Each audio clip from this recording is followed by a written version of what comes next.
Good day, this is Mike Cass, and we're going to spend the next 15 minutes in a live recording environment walking through how to create a MarketWise mortgage analysis. We do spend an awful lot of time giving you the imagery and talking about this tool in our flyers and brochures and banners, and we want to make sure that everyone has an opportunity to get comfortable with using this tool. It takes you 8 to 10 minutes to create a scenario, and we're going to walk through that right now with some commentary. And I can't stress enough, I think the importance of this tool is the fact that you can present it to your real estate partners as a way, in a unique way for you to interact with their clients, give them a really high quality mortgage consultation, and then a walk-away piece in their hands or email to them an equally high quality graphic and visual display of your mortgage counseling expertise. So this is going to help you look as good as you sound when you meet with people, and that helps conversion rates for you. It helps conversion rates for them. So you're going to start from scratch. You just met a home buyer. You ran them through a couple of maybes. They're first-time home buyers. Rather than giving them your card or a spreadsheet of some kind, give them this tool, a MarketWise mortgage analysis. It's located in mymarketingplace.net. You simply click on the icon. Let's assume at this point that nothing has been done for these people. It's the first time you met them, so you're going to add them as a contact. And let's go ahead and give them a name.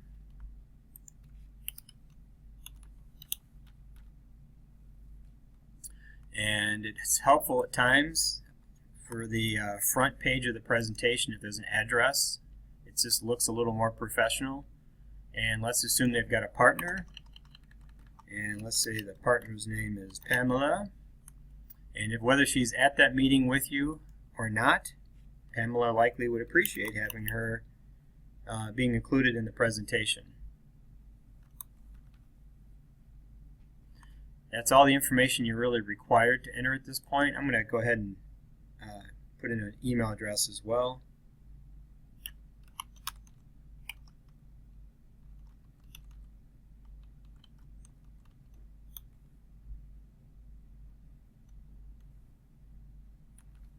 And that's all I really need to input.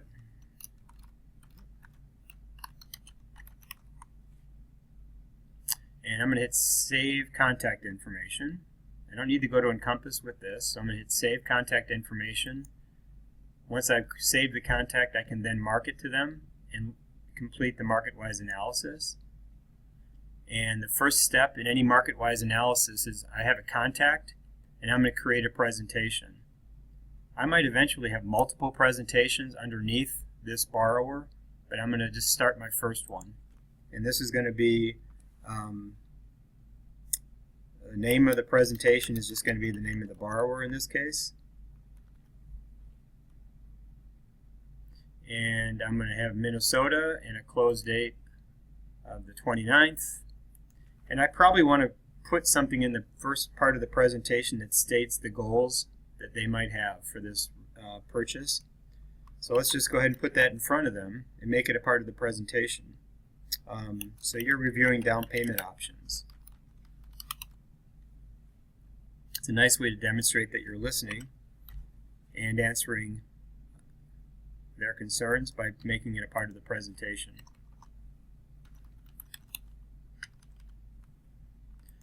That's all I really need to do to save the presentation. And so I've got a borrower with a presentation named Mike Cassidy, and now I need to create the scenarios to attach to the presentation. I might have 10 presentations, I might have 10 scenarios, I might have one. So let's go ahead and create 3 of them live right now. Each one of these scenarios you can have up to 3 for a presentation, and you can also include a current housing information. So let's create 3 real quick ones just to give you an idea of how easy this can be. The first one we'll call FHA. This is going to show up in the presentation as kind of a header column, so you want to make sure you present it fully and explain it. But this one's pretty straightforward. It's an FHA. These all default, so it's your job to tweak or modify as needed. But it's a purchase of a detached primary It has a $200,000 purchase price. It's FHA. Let's go with the 3.5%. Because it's FHA, this is where I have the option, if I choose, to roll in the MI. So I'll enter that there. I have 30-year fixed. I'm going to change this conventional to FHA. I'm going to enter interest rate of 4%. I will create property taxes of $2,000 annually. I will put in homeowners insurance of $500, and again, annually. I'm going to hit calculate and save, and you'll see it will give me a number for MI, and it will give me a new total loan amount. So that's done for me. And if I don't like any of these inputs, I have override options, and then I can just calculate and save again. So I'm done with this first scenario, so let's start a new one. Maybe I also talk to them about a conventional route, Fannie 97. So I title it. Everything is essentially the same here up to this point. It's a $200,000 purchase. Now I got a 3% down payment. I'm going to stay with 30-year fixed rate, but now I'm conventional. My interest rate might be a little higher, so let's plug in 4375. Property taxes in this scenario will stay the same. Homeowners will stay the same. I will hit calculate and save. And I'm done with that scenario. Let's go ahead and create one more. This time I want to try an 80-10-10. A great example of a scenario that's great to talk to, but not so easy to demonstrate to people. And you want to give them the information graphically and also give it to them in such a way they can take it home and show anybody else who's involved in the decision process how this works. So let's create an 80-10-10. It's a purchase, detached primary, same purchase price. The total percent down is still, it's going to be the 20%. 30-year fixed again, conventional. I'll put in a 4% interest rate on that. Property taxes will remain $2,000. Homeowners remain $500. So I'm not quite ready to calculate and save here because I've got to input my second information down below. I've got a $20,000 second.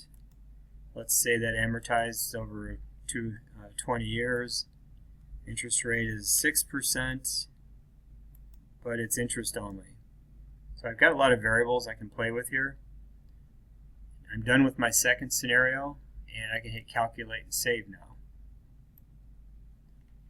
So remember, we have a borrower named Mike Cassidy, a presentation named Mike Cassidy, and now I need to tell the system what scenarios I want to attach to the presentation before I go on.